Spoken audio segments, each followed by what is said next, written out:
Ooh, welcome to the Gamblin Gauchos. I'm Rob Bro. He's Kyle Jacobson. He's Money Mainville. Big weekend. Not only did the 999 happen on Saturday afternoon, we'll give you some updates on that later in the show. The self-proclaimed hot dog king here, even though Big Hen dominated. I did well. Big Hen dominated. I was at a brick wall in the fifth inning. And Big Hen was just like, hot dog, beer, hot dog, beer. It's like, oh, hey, man, I need to slow down. But he was just ripping them. Anyways, we'll talk about that later. The big story this week, the Big 12 open for business and media days. And I thought for sure that had nothing to do with realignment. That had nothing to do with adding teams. It was all about adding revenue, creating the All-State 12 potentially, or boosting up that revenue from 79% over last year to 90%, whatever it is. But the week following media days, there has been some scuttlebutt, we'll call it, on Florida State and Clemson potentially moving to the Big 12. Now, the thought was always that they would go to the SEC or the Big 10. The Big 10 allegedly has said no because of the AAU requirements, which is incredibly stupid and short-sighted in today's college athletics landscape, especially when the super conference will just be football and won't have anything to do with academics at all. The SEC has allegedly said we're standing pat because we want to see what happens with the Super League first. Because if Clemson and Florida State move to the Big 12 and then there's a Super League in 5 years, they're going to the Super League anyways. So that's my thought process of where we are and why Clemson and Florida State to the Big 12 potentially is legitimate. What do you guys think about the potential move and about these two fan bases on Twitter? Because they seem to fit into the Big 12 mold, especially Clemson. It's hard to believe that it's real. And to be honest with you, I didn't think anything of this other than like, oh, it'll be a meme on Twitter for a week. Kind of like when the Pac-12 was pretty clearly falling apart and we were talking about adding like Oregon and Washington. That never felt real to me. But when Jason Scheer says something Big 12 realignment related at this point, I listen. Doesn't mean he's always going to be right. And even if he's right now, things like this seem to kind of develop rapidly and there can be major swings. So even if he has good info from his sources now, it may wind up not coming to fruition. But his tweet, just to clarify, was that sources inside the Big 12 believe at least Florida State and Clemson will make their way to the conference within the next year. I am skeptical that it's not. So I think Florida State and Clemson are very kind of fed up with their current options when it comes to suing the ACC and all that. I kind of doubt they mind that there's these public reports now that they're flirting with the Big 12, even if they have no intent of joining us. So I'm kind of in believe it till I see it mode, but the fact that Scheer is reporting that makes me a lot more like legitimately interested in thinking that it's a possibility than before. And I think he said that there was back when there was a weird game of chicken with the big. Y'all remember the Big 10 didn't want to be the one to deliver the kill shot to the Pac-12. And so they waited for 2 years or a year to finally pull the trigger and bite on adding Oregon and Washington. But I think Scheer was reporting back then last summer that the Big 12 was pursuing those two and that they were taking it more seriously than most people would have expected. So I don't know. Maybe Florida State and Clemson are using this as a leverage play of some sort. Even then, though, if they successfully do that and navigate their way to either the Big 10 or the SEC, still think you're in a good spot for mop-up duty, kind of like you were at the Pac-12. Can you still go get Miami? Can you get North Carolina, Duke, Virginia Tech, whoever you want at that point. It would be, I mean, it would be quite the coup if they were able to pull this off, even one or the other. And I kind of don't, I feel like it's an all or nothing deal. But Rob, you might remember me framing this realignment stuff through the lens of like there are certain programs that you can't have a legitimate national championship contest without. Like if they break off and say, "Oh, we're Power 2 now," had they done that before like USC, UCLA joined the Big Ten and all that, it would have been kind of a sham. We would have had a bifurcated, to borrow a word from Brett Yormark, sort of a bifurcated championship where these two claim we're competing for championship A and the other Power 3 are competing for championship B. I don't think the Big 12 has a program right now that, like, the average onlooker would say, well, you can't have a national championship without that team being allowed to, at least be eligible. Now, Utah I think, fans say Utah, but sure. Now, I do think we have a good volume of teams where it would raise some flags, say, well, these 16 teams can't compete for it. I think that would maybe, in some people's eyes, make the championship lose legitimacy if there were a break-off that didn't include any Big 12 schools.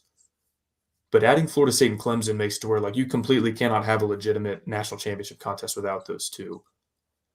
Florida State, national champions in, I think, 2014, 2013 maybe. Clemson, I think, twice since then.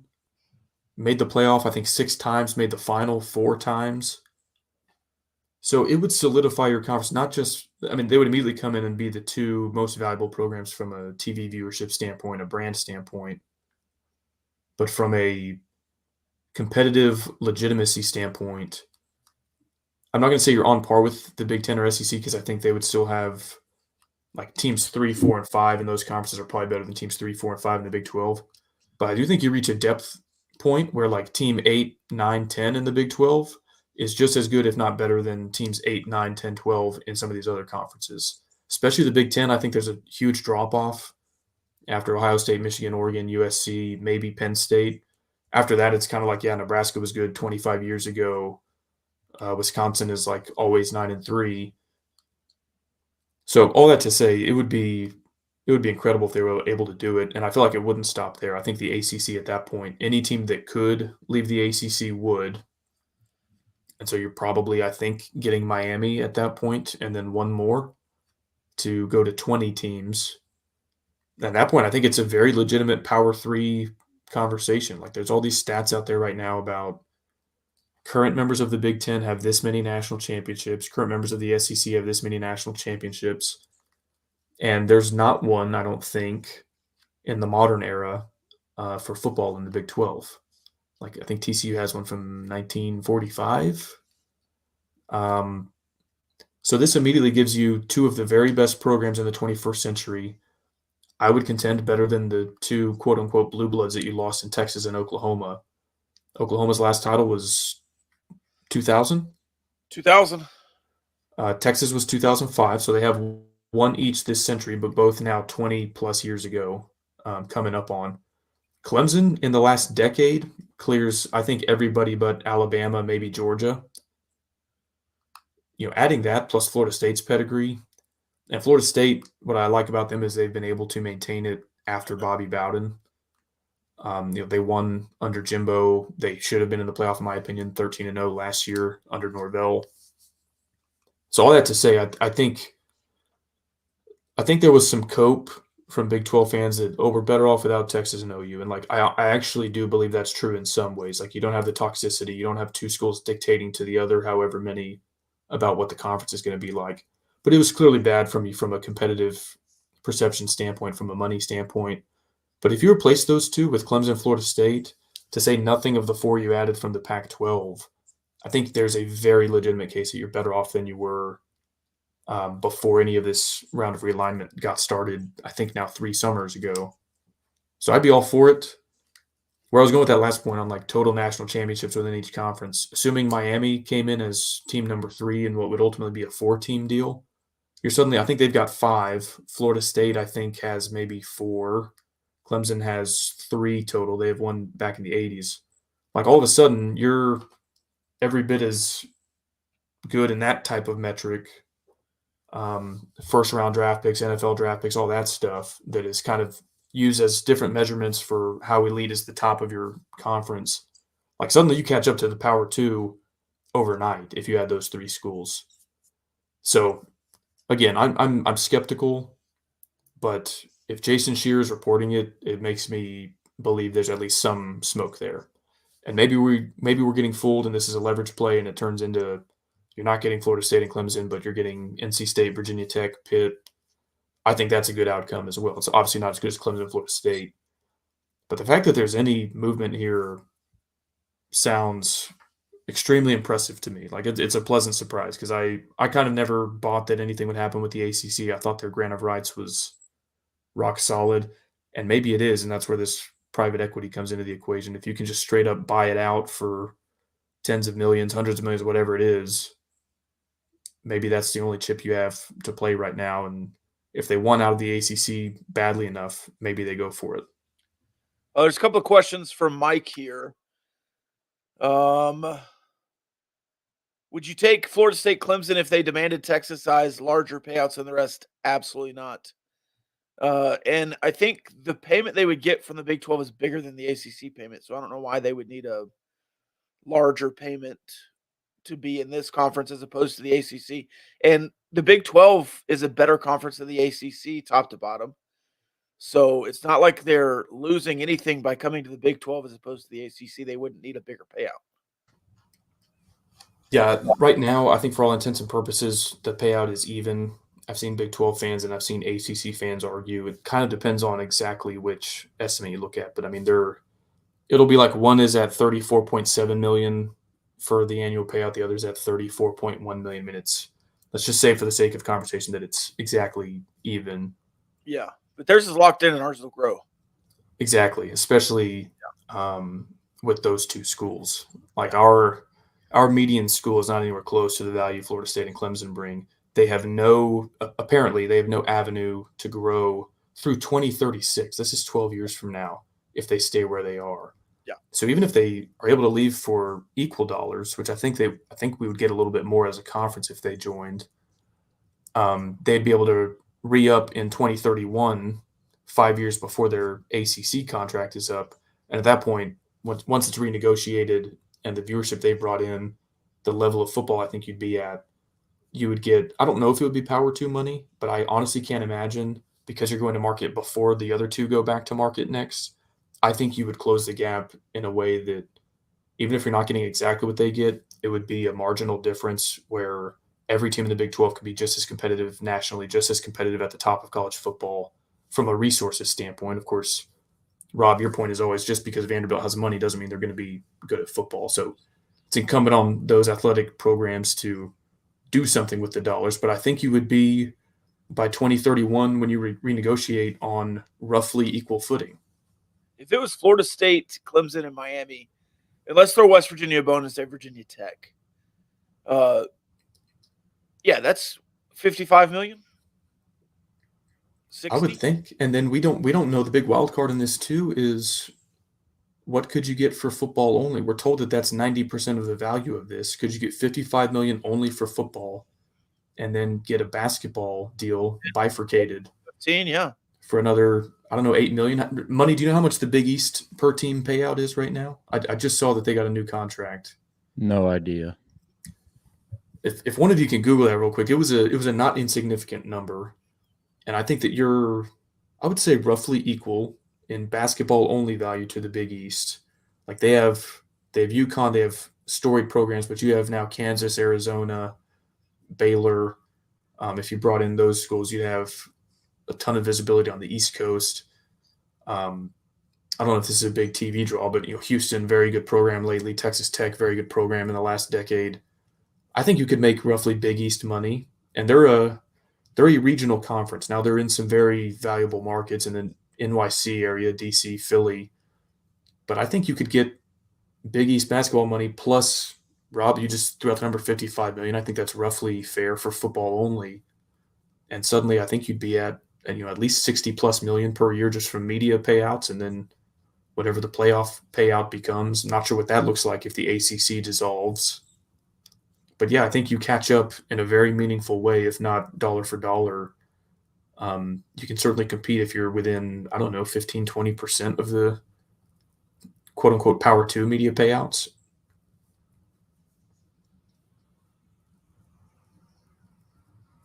We have a comment that asks, did the Big East get 15 million per year per school? If it's that, and you were able to get 55 million for football only, I mean, the gap is closed in 6 years. It looks no, I don't think it's that much. This was just from a couple months ago. I mean, it should be a pretty fresh Yeah. news story. Well, it's a $480 million deal, but I don't see the per school payout. So I'm having to do a little math here. You know, Josh Pate, pretty, I think, highly thought of national college football podcaster. He recently came under fire for saying that the ACC without Florida State and Clemson is a glorified G5 conference. It is. Well, so let's do it this way. Well, without Florida State, Clemson, Miami, and another big school, it is. Well, let's do it this way because Miami was good in the early 2000s. Virginia Tech played in a national title game in 98 or 99. But let's do it this way. Since Frank Beamer retired, who is the best ACC football program besides Florida State and Clemson? Not historically, like in that. I'm trying to look up when exactly he retired. Do you have some numbers, or is this just a guess?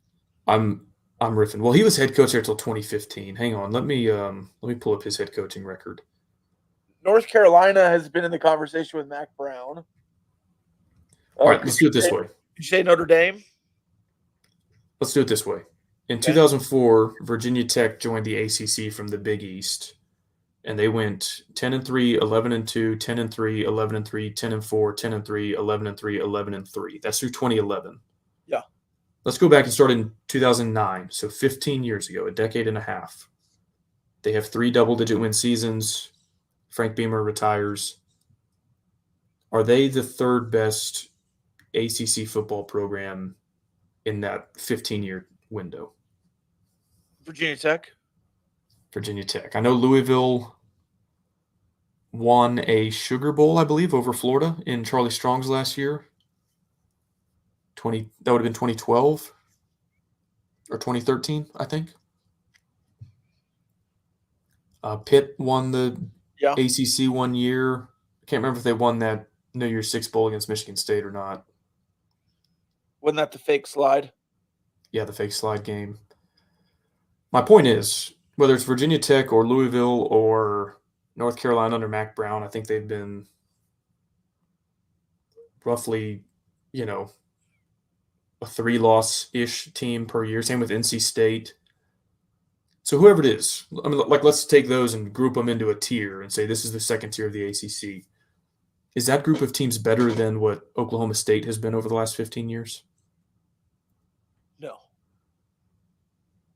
Is it better than what TCU has been over the last 15 years? TCU had some real stinkers in between some really good years. Yeah, but their peaks were pretty high. Yeah. I mean, none of those schools have played for a national championship. Baylor in that 15 years has a Heisman, a few New Year's Six appearances. I think they won one of them under Aranda.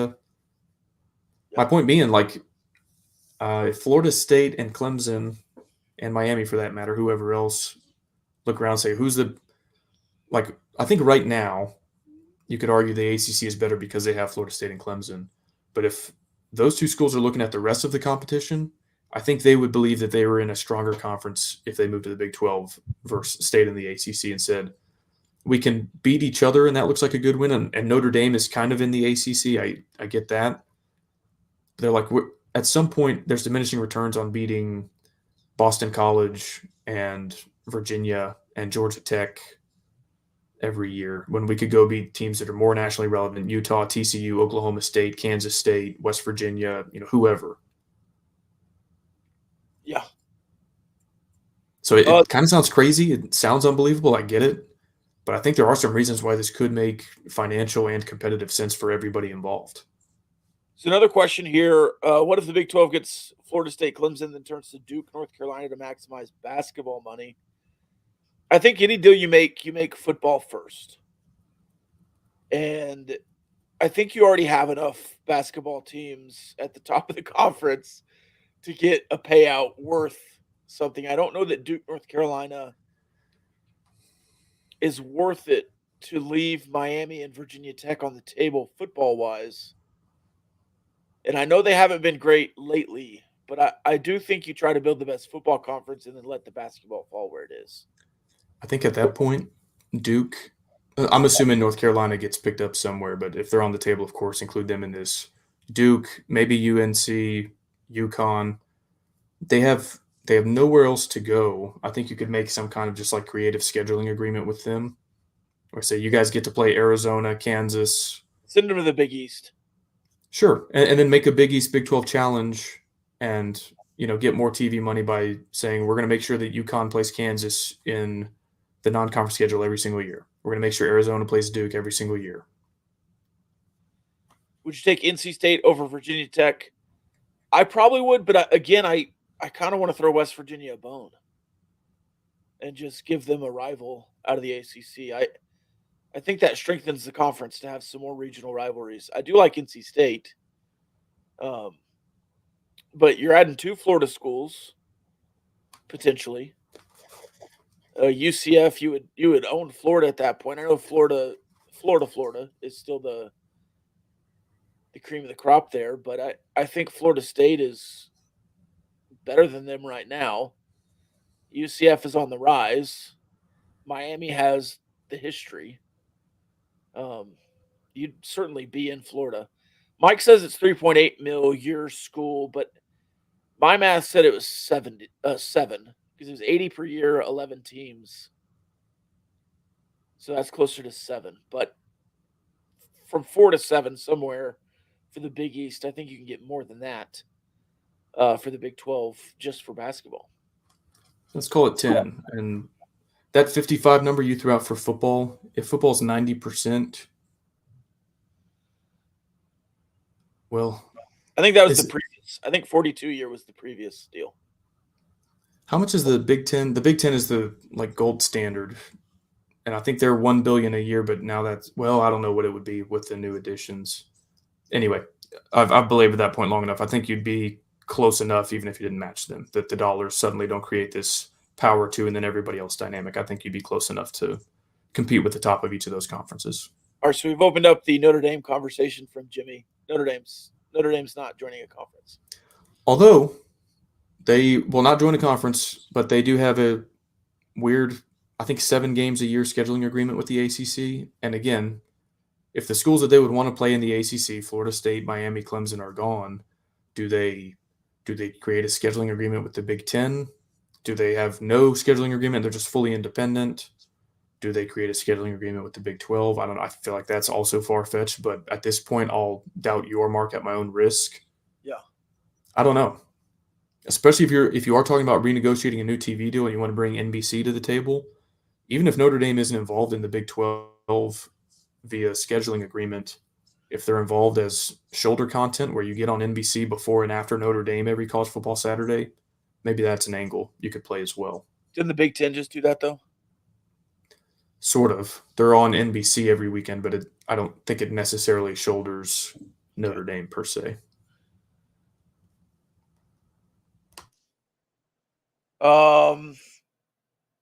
Bunny, basketball wise, do you think it matters?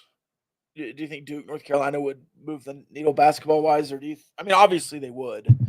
It's kind of a dumb question, but do you think would you go out of your way to get Duke, North Carolina, as opposed to maybe some more football heavy schools?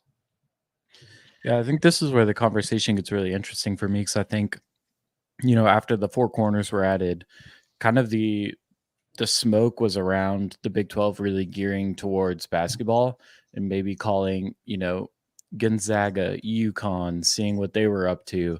Now it feels like it's been a heavy shift towards football. Now I don't know what it does in terms of revenue. That's not really my playground, but in terms of just the strength and the depth of the conference, like I think Florida State and Clemson are two already pretty decent ads. Like I think they could hang around in the conference and strengthen it. You've got Florida State with Leonard Hamilton, who's been there forever. They've been in and out of the tournament. Clemson now with Brad Brownell, a guy who's had a lot to say about the Big 12 basketball scheduling. But they just made an Elite Eight, have been in the tournament, have been improving in recent years. And so I even think starting with the conversation around Florida State and Clemson, it's kind of interesting to me because it feels like a sneaky move to kind of bolster the basketball conference even more. But obviously, you know, the emphasis is always going to be on football because it is the biggest revenue driver. I think that's kind of the first and most important thing that both these programs bring to the table. But you start talking about all sports, like these are two solid athletic departments, two solid basketball programs. I believe they both have solid baseball programs.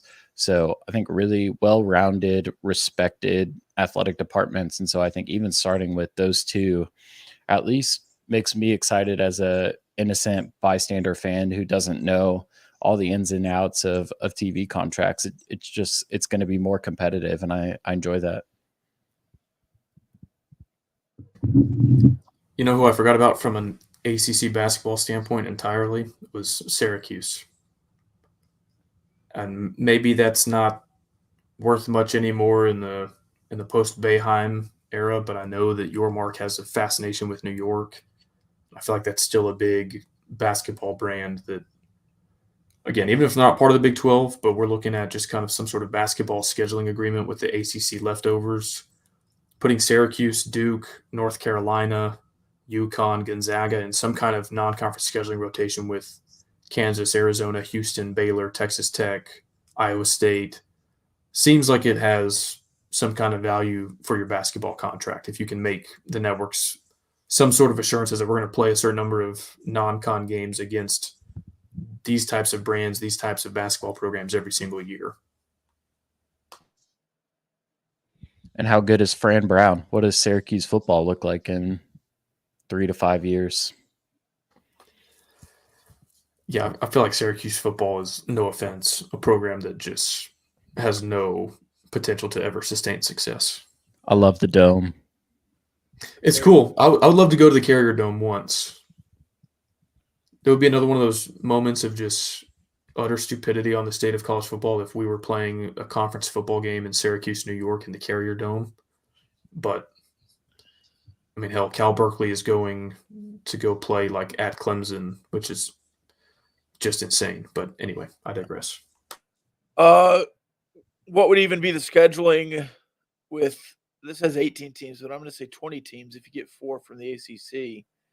You could have 2 10-team divisions and play 6 out of there and cross 4 and figure it out from there. But I don't know. I just don't know. You'd have East and West, I guess, or North South, and send Texas Tech to Florida 3 times. You know what would be a kind of funny negotiating chip in all of this? Is and the networks would probably like this too to some extent, but you say we will have protected rivalries. Like there will be one team you get to play every year. Florida State and Clemson, if you come, you get to play each other every year. The networks would love that. And it would mean for Florida State, if they were trying to kind of, I don't know, stick it to little brother in a way, they would make it very likely that Miami's protected game is UCF. And the Florida schools, the 3 big Florida schools, Miami, Florida, and Florida State, do not want to play UCF. Yeah. It'd be like making Texas play, Houston every year if Houston joined the SEC or something. Like they don't want to do that. You know how A&M doesn't want to play any team from the state of Texas? Yeah. It's like that. So you tell Florida State, like, hey, not only do you get to come make more money here, guaranteed game with Clemson every year, and we'll make, I guess, probably your second biggest rival to Florida, we'll make them play UCF every single year if you have any interest in that. Yeah, that'd be great. You mentioned like 20 minutes ago the middle of the conference being better potentially than anyone else's. The other day I got the 4 bottom teams. I didn't do it for the ACC, but I got the 4 bottom teams from the Big 12, SEC, and Big 10. I want you to imagine a round robin and tell me which conference would come out on top. Now, I had to guess a little bit with the SEC and the Big 10 because they haven't put out their media day polls yet. I guess the SEC one might be out by now, but I did this before. All right, so Arizona State, Houston, Cincinnati, and BYU are the bottom 4 in the Big 12 preseason poll. For the SEC, I said Vanderbilt, Arkansas, South Carolina, Mississippi State, pegged to be the bottom 4 of the SEC. And then Purdue, Indiana, Illinois, and Northwestern are pegged to be the bottom 4. You could also put in Rutgers or one of those teams. But those are the 4 I chose. So a round robin between Arizona State, Houston, Cincinnati, BYU, Vanderbilt, Arkansas, South Carolina, Mississippi State, Purdue, Indiana, Illinois, Northwestern. What's the power ranking there? I think the SEC is most likely to have a team emerge that is competent from that group. But the Big 10 is the most likely to have a team that's just absolutely dreadful.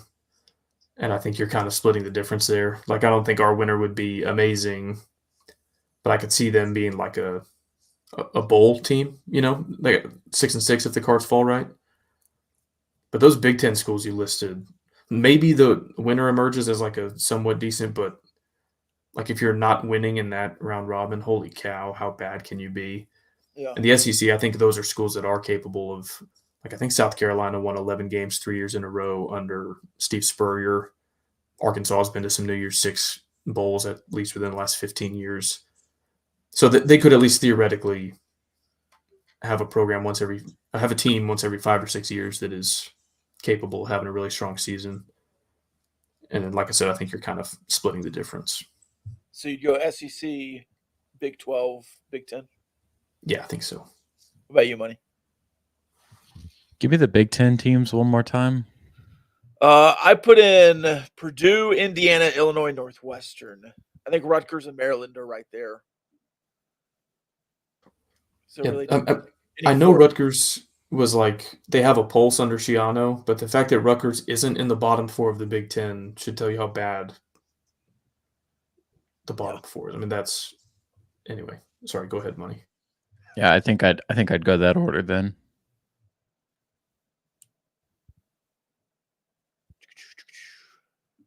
I was trying to find a newer.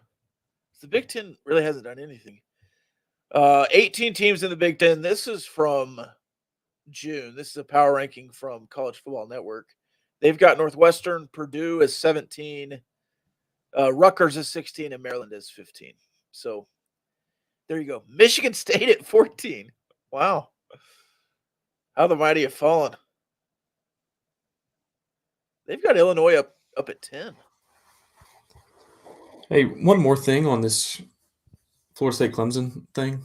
Yeah. I think they also put you in a position where someday, whether this is in 5 years or 10 years or 20 years, whatever, you actually become the kind of conference that somebody would theoretically leave the Power 2 for. Like, I wonder how long Nebraska is going to keep signing up for losing seasons in the Big 10. Especially if they could return to a Big 12 that didn't have Texas or OU in it. Would they prefer the more regional games on a somewhat consistent basis versus, going to the West Coast and the East Coast? Who are Nebraska's rivals? They would tell you Iowa, and they haven't beaten Iowa since they got to the Big 10, I'm pretty sure. So, well, like their real rivals are Oklahoma, Colorado. Yeah, they'll tell you right now that it's Iowa. Kansas State? Yeah, there's probably some Kansas State. Probably not, before Snyder got there, but yeah. Big 8 stuff. But yeah, then you could theoretically, what if you did pick off Nebraska? And what if some of those Pac schools that just went Big 10 say it would make more sense for us to be in a conference with the 2 Arizonas, 2 schools from Utah?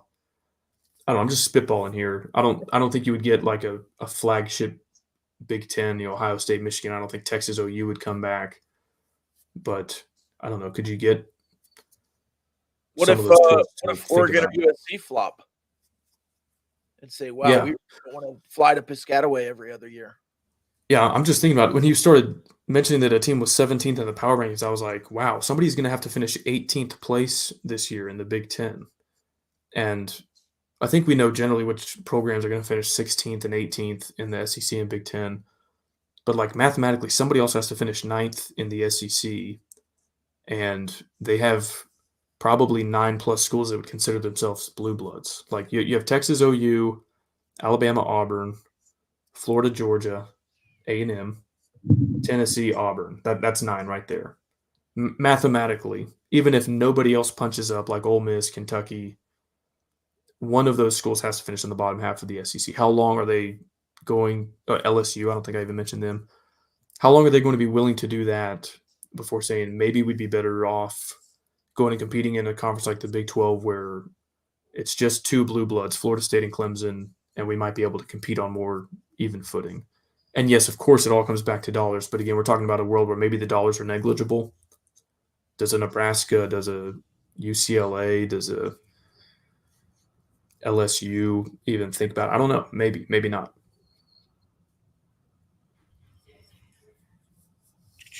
All right, I think that's about it for that. Let's do a little trivia here, and then get to the cream of the crop Texas Tech talk as we move along.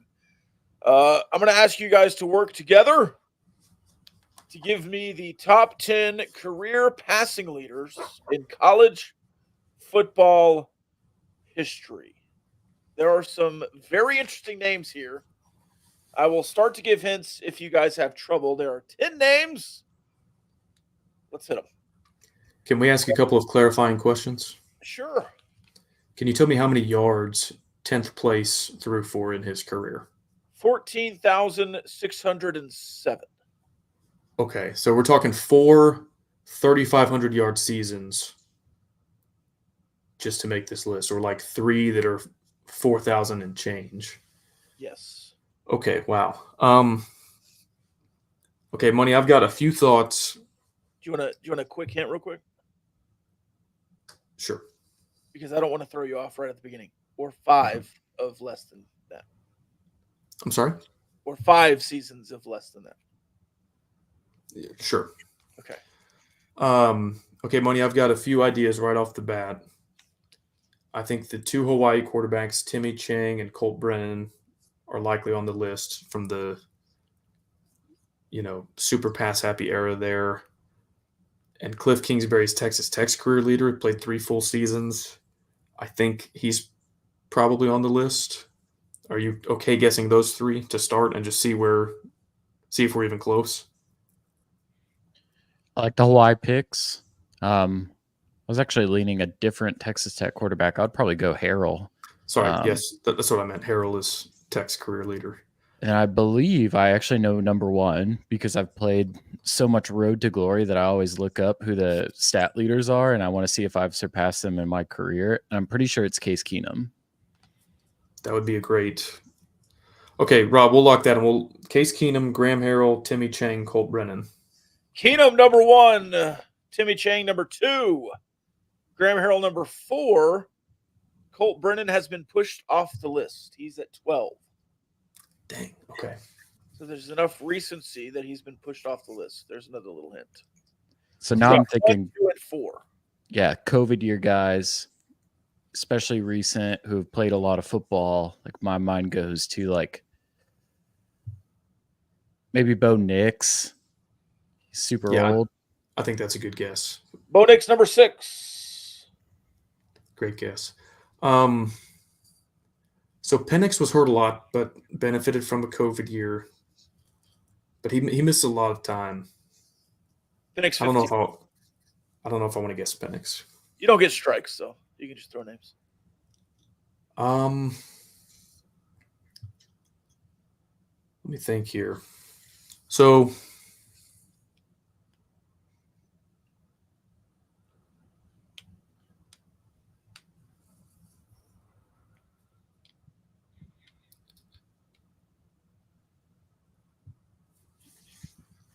There's one school with 3 quarterbacks in the top 10. What conference is that school in? Most of the yards came from the Big 12. Okay. So another one that I think, well, shoot. I don't want to guess that either. How about Jason White? A good thought on the school, wrong quarterback. Josh Heupel? No. Sam Bradford. Sam Bradford He got hurt. He didn't play long enough. is not on the list. Who was that OU long enough to? Oh, Landry Jones. Landry Jones, number 3. He's the number 3 passer in FBS history. He was a 4-year starter. 16,646 yards, man, from 2009 to 2012. Wow. I was going to guess Baker.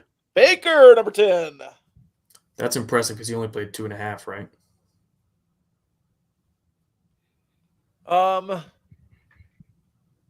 No, he played more than that. No, he came back in 17. Yeah, 3.5, but still.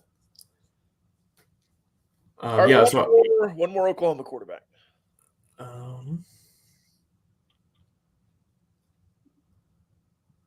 But it's very disingenuous to say he's an Oklahoma quarterback. Is Jalen Hurts on the list? No. But a transfer. Kyler Murray didn't play enough, did he? Not Kyler Murray. Who else I will transferred? say there's one active player on the list.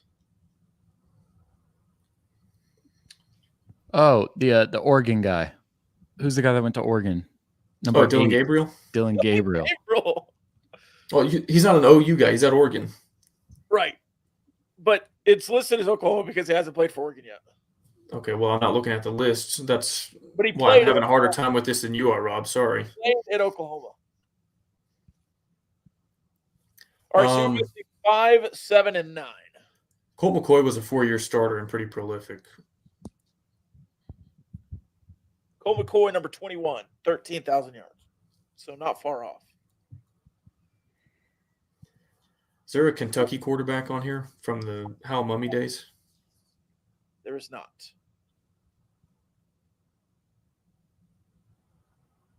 Okay, read me who we've correctly guessed in the top 10. Keenum, Timmy Chang, Landry Jones, Graham Harrell, Bo Nix at 6, Dylan Gabriel at 8, Baker Mayfield at 10. 5, 7, and 9 remain.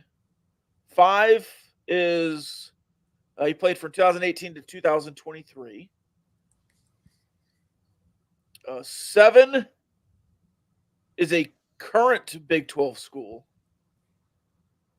And 9 is a current NFL offensive coordinator. So what year – I think a BYU quarterback is going to be on here. What year or years did he play? Late 80s, early 90s. 88 to 91. So it wouldn't have been – is it Detmer? It's Detmer. That's number 7. I should have gotten that one sooner. So 5 and 9 remain. 5, 2008 to 23. Played at 2 different schools. Probably the hardest on the list. And then number 9 is a current NFL offensive coordinator who Money is intimately familiar with. Not intimately, but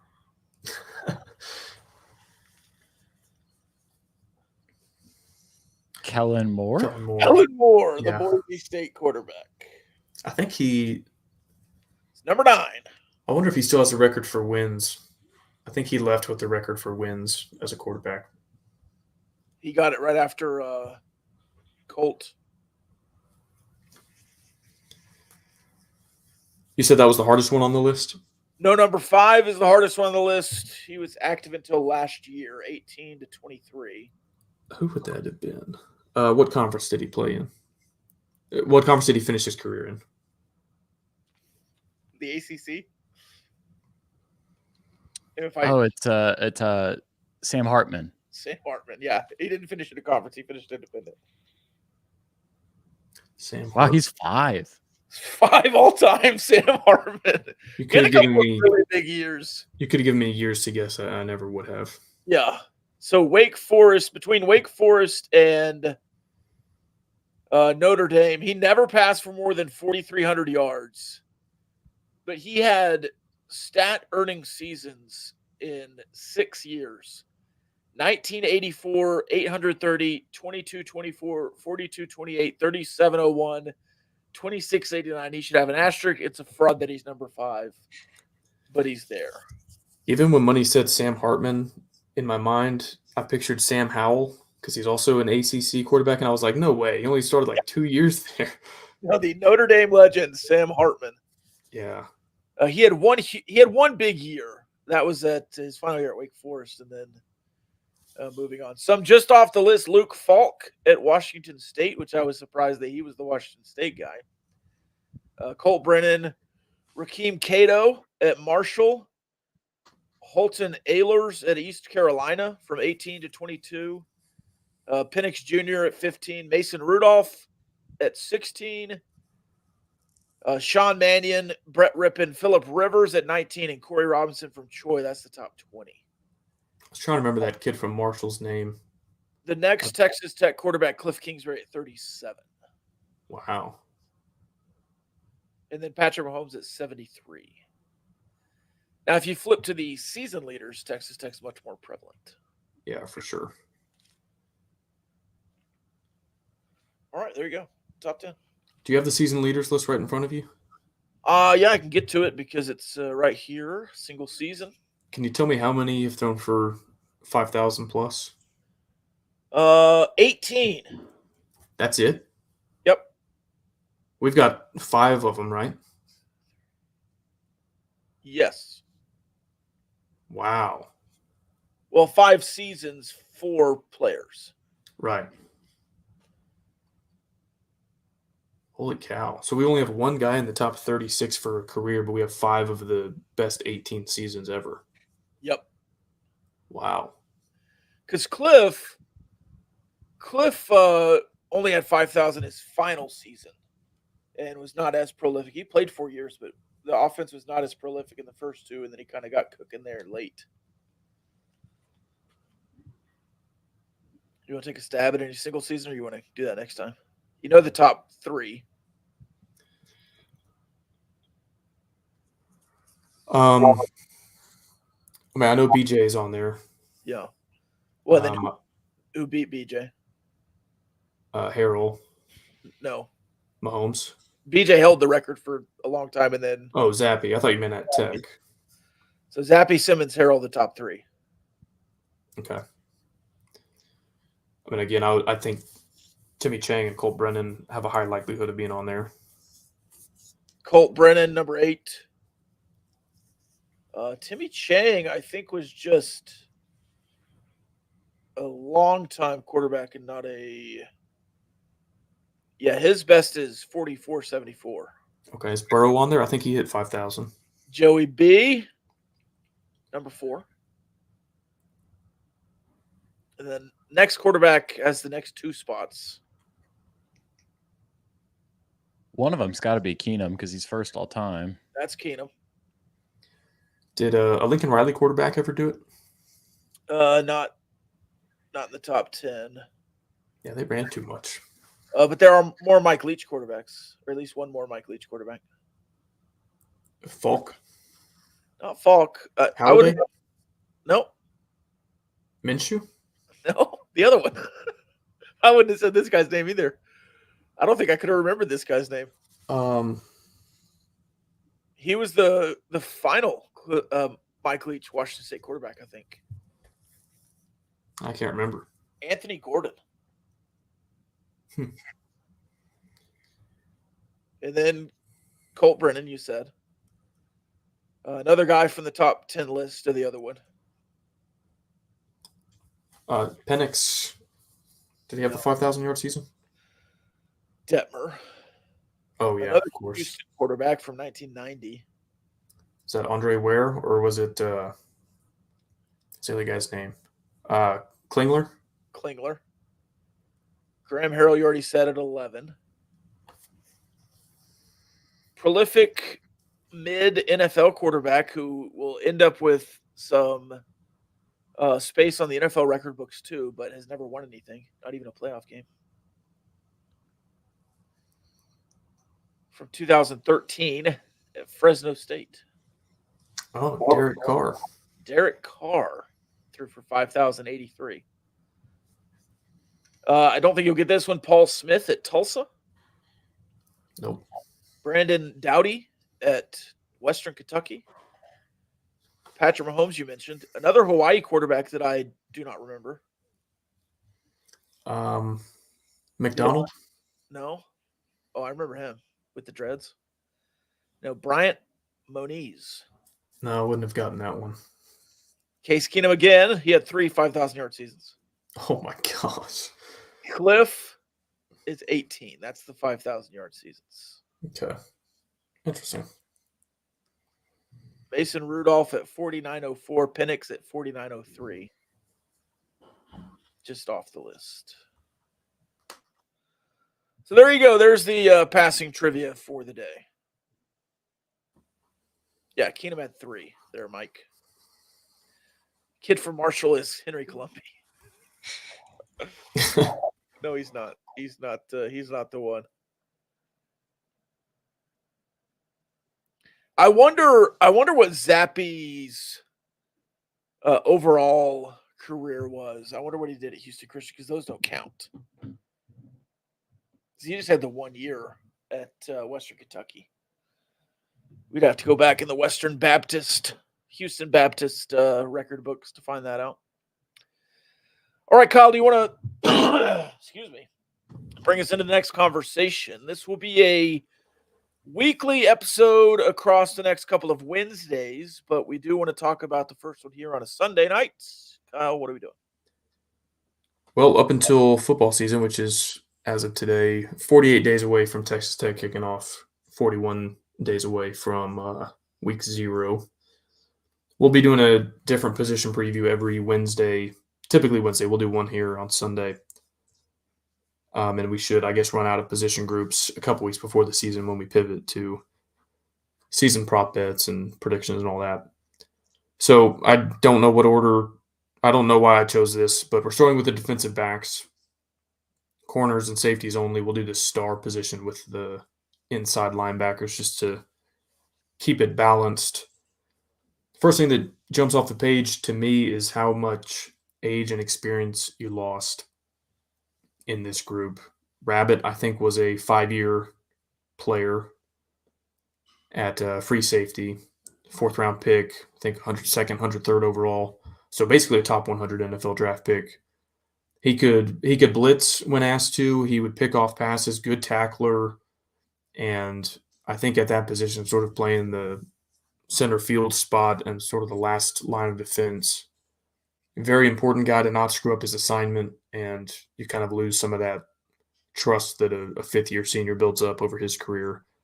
And then at the 2 corner spots, you all might remember after 2022, Joey's first year, there was a big push to bring back Malik Dunlap and Rashad Williams, thinking they were both maybe fringe NFL guys, like maybe 6th rounders or undrafted free agents. They both opted to come back, so you had a pair of 23, 24-year-old corners that had played Power 5 football for 4+ seasons at that point. You lose all 3 of those guys. And so in that sense, it's a 4-position group here, and you lose 3 starters that combined, I don't know, must have played, well, let's see here. I know Rabbit played 2,900 snaps in his career. If the other 2 guys were even at half of that each, which I think it was probably more, you're talking about losing like 6,000 career snaps just among those 3 guys. Now, you replace a little bit of that with some age. You have Braylon Lux at one of the corner spots. I kind of considered him a co-starter with the other 2. Like the 3 of them just kind of rotated at the 2 corner spots. You had 3 corners sharing 2 spots there. But I'll tell you, I think one of the biggest wild cards on this roster next year is Chapman Lewis. And what can a redshirt freshman do, specifically replacing a top 100-ish NFL draft pick who played nearly 3,000 snaps in his college career. Like from an age and experience standpoint, you almost can't get a sharper drop off than that. So he's got I think, a little bit of a burden on his shoulders just from that standpoint. It's like losing a fifth-year quarterback and saying, well, we're starting a redshirt freshman. Even if it's a 4-star redshirt freshman or he had a great spring, there's just something to be said for seeing that many live snaps in high-level college football games. You do have CJ Baskerville coming back, Braylon Lux coming back, so you've got some age at 2 of the spots. But Chapman Lewis, I think, is going to be your starting free safety in Rabbit's spot. I think he's actually classified as a sophomore. I think he played in enough games, but he was not like a fixture in the rotation. I think he wound up playing in more than 4 games, so he didn't get to redshirt, but it was kind of in spot duty, not because he was an entrenched member of the 2 deep there. Then at the second corner spot, you've got Marion Horn and Jalen Peoples, pair of redshirt sophomores, I think competing for that second starting corner spot. And then maybe a wild card is Devin Cromwell, the transfer that you got from Canada. He's listed as a senior, so he's older than some of the other guys. Right now he's listed as Braylon Lux's backup at the first corner spot. And we've highlighted his athletic traits. If he participated in last year's NFL Combine, he would have been a pretty singular player in terms of his combination of vertical ability, 40-yard dash, all that good stuff. So who knows? Maybe that raw athleticism transfers, and even if it's not at the beginning of the season, maybe he works his way into like a Braylon Lux role from last year and becomes a third corner who's rotating equally at the other 2 spots. So interesting position group in terms of the balance between age and youth coming in.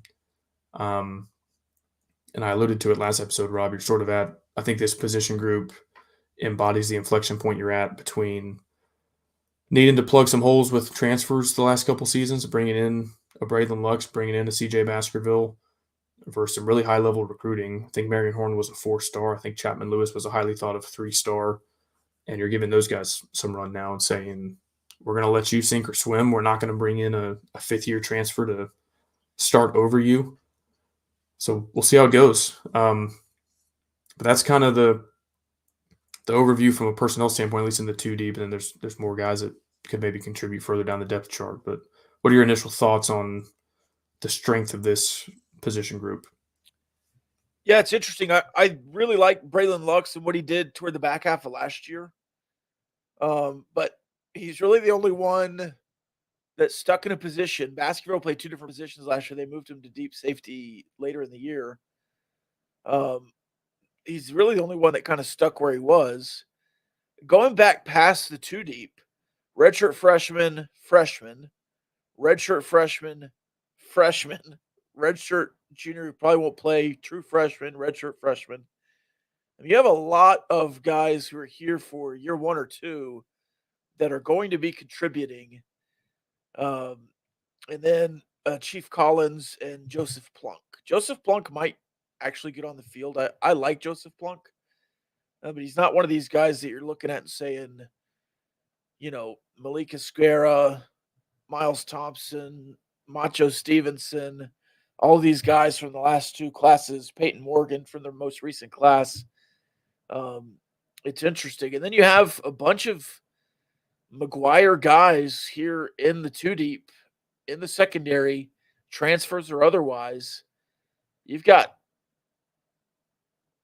I'm saying this correctly, you have 2.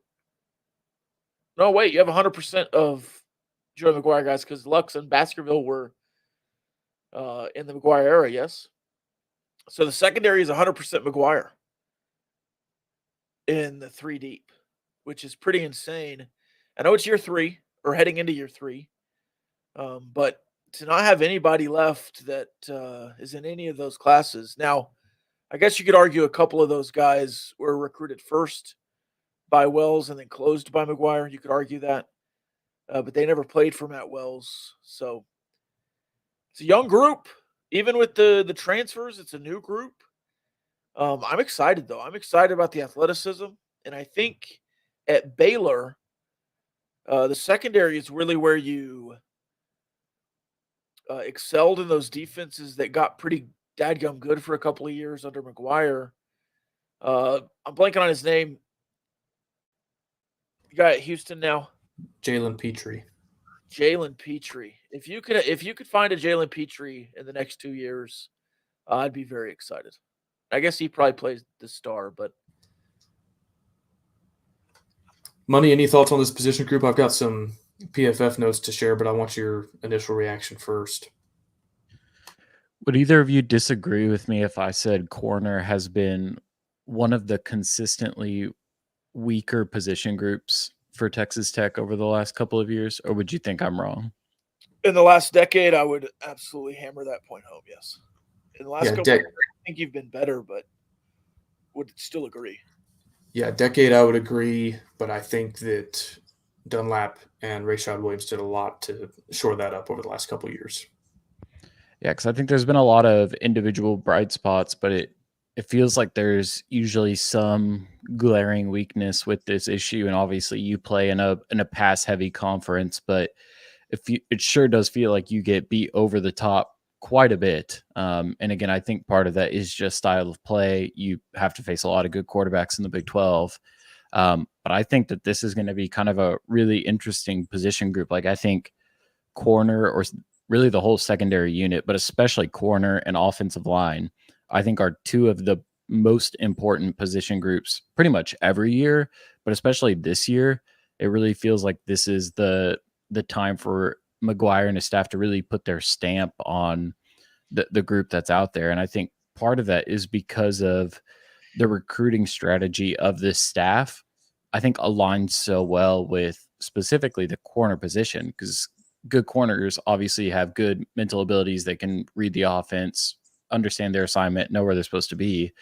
But having long, athletic, guys who can play vertically, having those kind of guys at corner is, I think, really, really key to having a good defense. And I think you're starting to see some of McGuire's guys, his initial freshman recruits, like, Mo Horn, Jalen Peoples, they're starting to creep up on the depth chart. And so I think I'm pretty excited to see what those guys can do, because I think, the experience of guys like Lux and Baskerville, I think you want to feel good about where you are at safety, and I think it's fair to be so. But I think corner is really going to be a huge position group to watch this year, especially with all the receiver talent that's in this new Big 12. Yeah, the way you talk through that, Money, it actually helps me rephrase or add on to what I was saying earlier about how this position group is the perfect blend of plug-and-play transfers versus homegrown developed talent. I think having Baskerville and Lux gives you a pretty firm floor. Like, I don't think this position group could be so bad that it just stinks and is, a huge liability. And I think the two homegrown guys that we think are going to start, Chapman Lewis and Mo Horn, one safety, one corner, if one or both of them are all they're cracked up to be from the recruiting services, and they play as well as they're as highly thought of as they are, you could also have a really high ceiling with this position group. So PFF grades, maybe a source of debate. I always use them as kind of an interesting starting point. I don't treat them as gospel, and like if PFF says it, then there's no room for discussion. Like that's what they say. But I think it's worth noting your four highest ranked defensive players in PFF last year: number 1, CJ Baskerville; number 2, Braylon Lux. Those are two of your starters in this four-man position group. Your next two, Dadrian Taylor-Demerson, Malik Dunlap, the two guys you're trying to replace. But your starting 4 DBs were your 4 best defensive players on last year's team. I think maybe that says something about how well coached the position group is, because they're getting the same strength and conditioning as the linebackers. They have the same defensive coordinator as the defensive line, but clearly they're grading out, at least according to one source, better than the other position groups. Not trying to pick on anybody, but does anyone want to take a gander just on the defensive side of the ball where Tyler Owens ranked on last year's team in terms of PFF grades? 11th. Money? Oh, starters? Is that what you're saying? Of all defensive players. Oh, 15th. Yeah, it's got to be low. He was not great in coverage at times. I'll give you a hint. There's 39 players that played defensive snaps last year. 30th. I feel like you're setting us up here. You're getting warmer. He was 32nd. Okay. He was 32nd. And there's some guys on here that played like 10 snaps. He played 570 snaps and was 32nd. And a guy with all the athletic traits that James Blanchard is looking for, that he probably recruited to with some of the guys that are going to be tasked with replacing Tyler Owens. And like you said, Rob, he moved to that spur position, which is not what we're previewing today. But that also kind of gives me hope that you don't have a guy that you're relying on as a starter who's going to be the 32nd best PFF graded player on your roster. I think it's also worth noting how much your two returners, Baskerville and Lux, improved as the season went on. Well, shoot.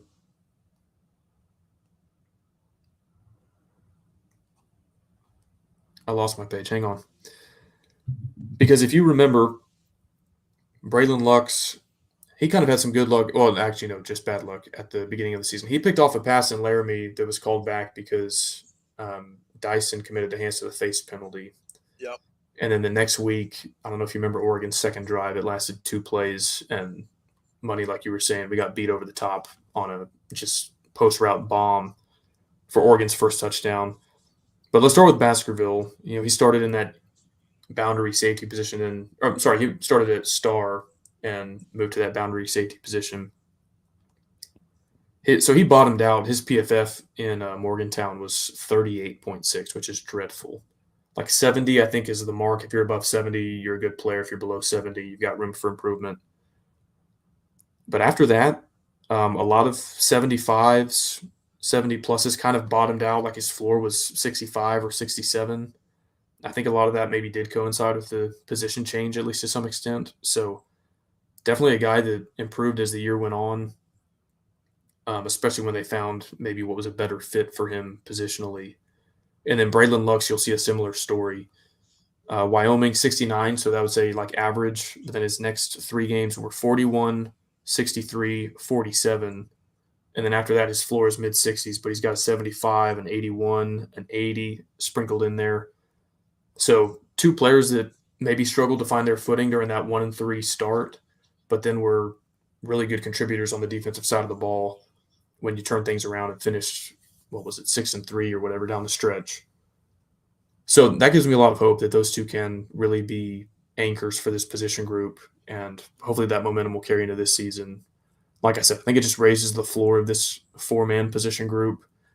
And hopefully if some of these other guys are hits that we haven't seen yet in a Tech uniform, or at least not much, it could be a real asset for you. I will say on Mohorn and Chapman Lewis, the other 2 expected starters, Chapman Lewis, I think his first real action was against Houston. If you remember that game, Rabbit, I think, had a back injury and didn't play in the second half. And I think Houston also didn't score in the second half. It's not like that meme where PFF commenter says, are the Cavs better off without LeBron James? I'm not suggesting that, but I do think you stuck a true freshman out there against a team that you had struggled with for the first 30 minutes of the game, and he at least didn't present some sort of liability that allowed Houston to continue scoring. Like, he clearly did his part well enough that he wasn't a liability out there replacing Rabbit. So most of his snaps were in the Houston game. He played 60 snaps and then got 46 more against UCF. Pretty average grade for that game, 65. The play that I would highlight from the UCF game, though, is y'all might remember UCF was down 7. They were going to tie it up if not for a Duda Banks blocked extra point attempt. But if you remember that touchdown, it was like a 70-yarder where there's nobody within a mile of their receiver. And at the time, I thought it was a miscommunication because we had a corner blitz and a safety blitz from the same side of the field, and it left nobody covering that receiver. But I finished the rewatch a few days ago, and it still could have been a miscommunication. Maybe both of those guys weren't supposed to be blitzing without any help coverage over there. But it kind of looks like maybe Chapman Lewis was supposed to roll over and not let that guy run free for the easiest throw and catch touchdown you've ever seen. I don't know. It's hard to assign responsibility or blame for that without knowing exactly what the scheme was. At the very least, maybe a learning moment for a true freshman. At the very worst, it wasn't his fault to begin with. I don't know, but that was one play from very limited action that stuck out to me. And then Mo Horn, I think, got most of his run in the second half of the TCU game. He was targeted 3 times, allowed no completions. I realize that's a very tiny sample size. But again, another player that, when called upon, did enough to hold his own and wasn't like obvious that we had a backup or third string player out there. So I'm excited to see both of them. Neither one of them have played many snaps here at Tech, but I think they're highly thought of in terms of their potential, and paired with 2 veterans that have played at a really high level here at Tech, hopefully that sets them up for success and we see this become a real strength from a position group standpoint.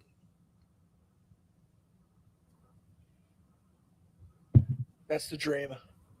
I do think as you're going through it, it's really important that some of those guys got a bunch of snaps last year. Maybe not necessarily helps us in the long run because you lose a red shirt from some of these guys and they can't play 5 years. But like Brendan Jordan and Chapman Lewis are going to be better this year because they played those snaps last year. I guess we haven't talked to Brendan Jordan yet because he plays a different position, but you know what I mean. And I'm actually kind of confused on some of these players' classifications because like PFF only shows 4 games that Chapman Lewis played in. So I don't know if he's a sophomore or redshirt freshman. He's a second-year player. I guess that's all that really matters for now. But yeah, I think I'm just generally excited for football season, so I'm probably going to be interested in every single position group we preview. But I think this was a good one to start with, and I was surprised to see that our top 4 PFF performers were the 4 defensive backs that played the most snaps last year. I don't think that was something that was ever highlighted. And thankfully 2 of them are returning, and now you're tasked with replacing the other 2. So tall order ahead for those 2 guys. All right, any final thoughts? I think I've talked enough. I'll defer to y'all for final thoughts. Money?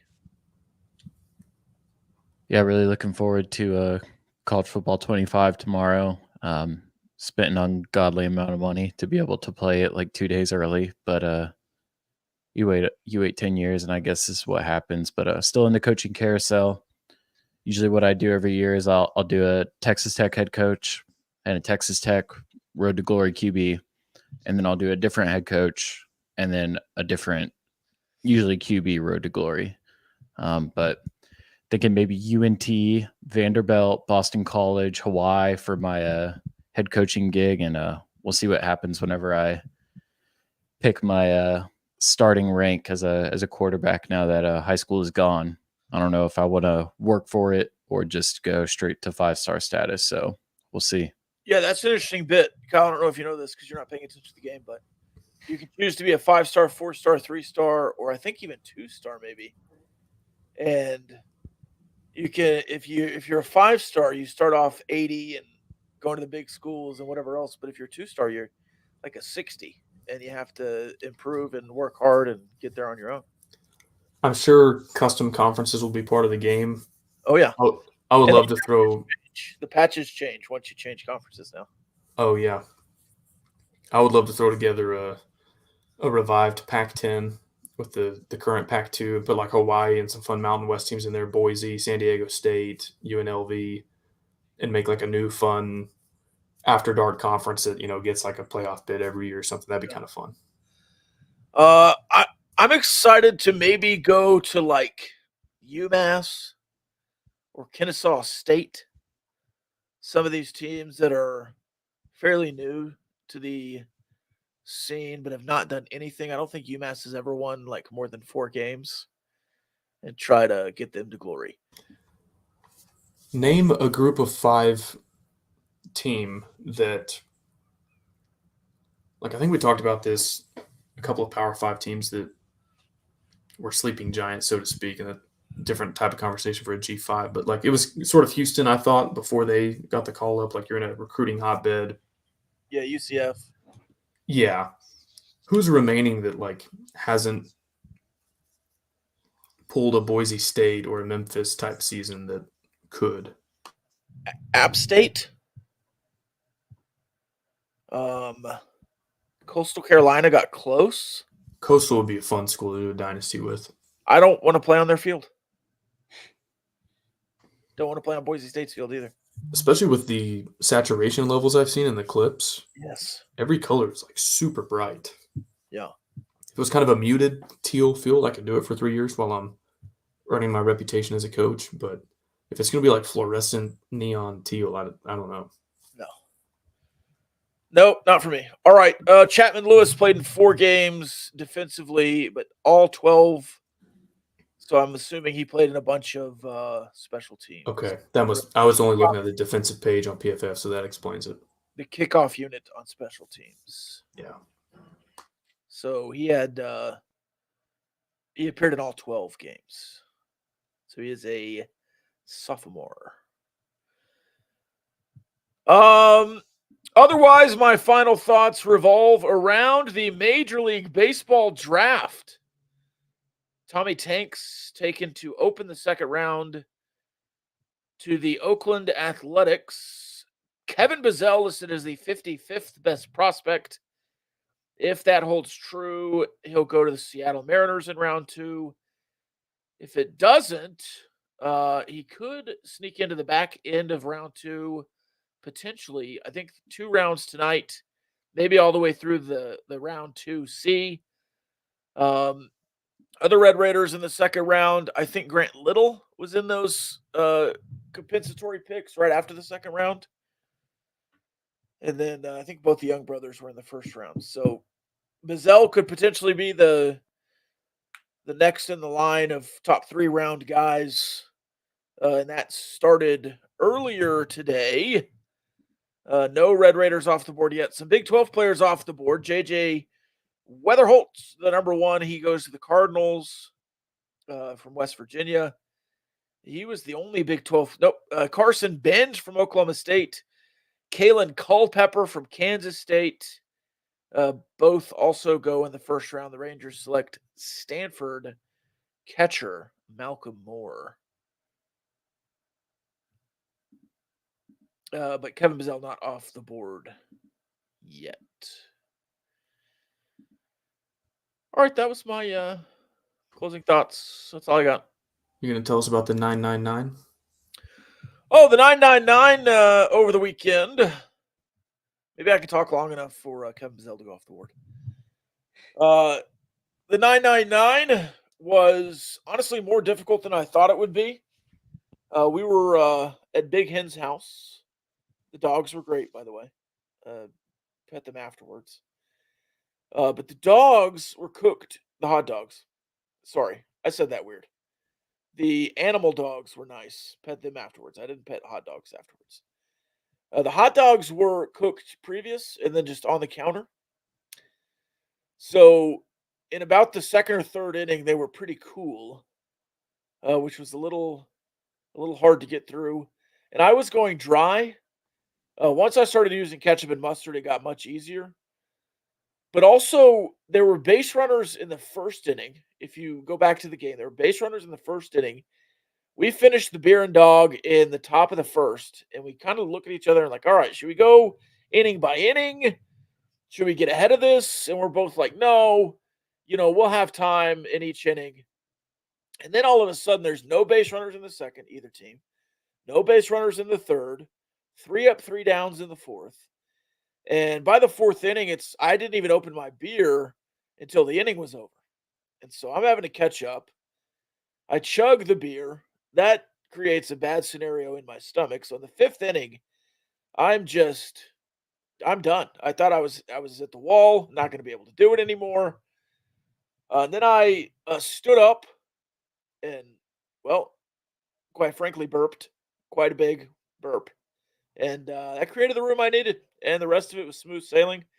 We shotgun beers in the 7th just to create some atmosphere. Otherwise, it was just a good time hanging out. Root and Ross were in there with us. So it's a fun time. I encourage you to drink beers with your friends. It was a fun time. It was a good time. If you're of age. No underage drinking in here. Can people still watch the stream on our Patreon? Yes, they can. It is It is on the website we use to stream toward the Patreon. You can go there for the next 14 days, I think. So whether you're curious about three gentlemen downing hot dogs or just want to talk, defensive backs or other offseason football topics, join us on Patreon, patreon.com/Gamblin Gauchos. You get access to all of that, plus our weekly Wednesday episode and the Discord server, which I think we can still claim is the number one Texas Tech fan Discord server because I don't know of another one. Hope we can carry that distinction for a long while. But it's a good time. And I hope you'll join us.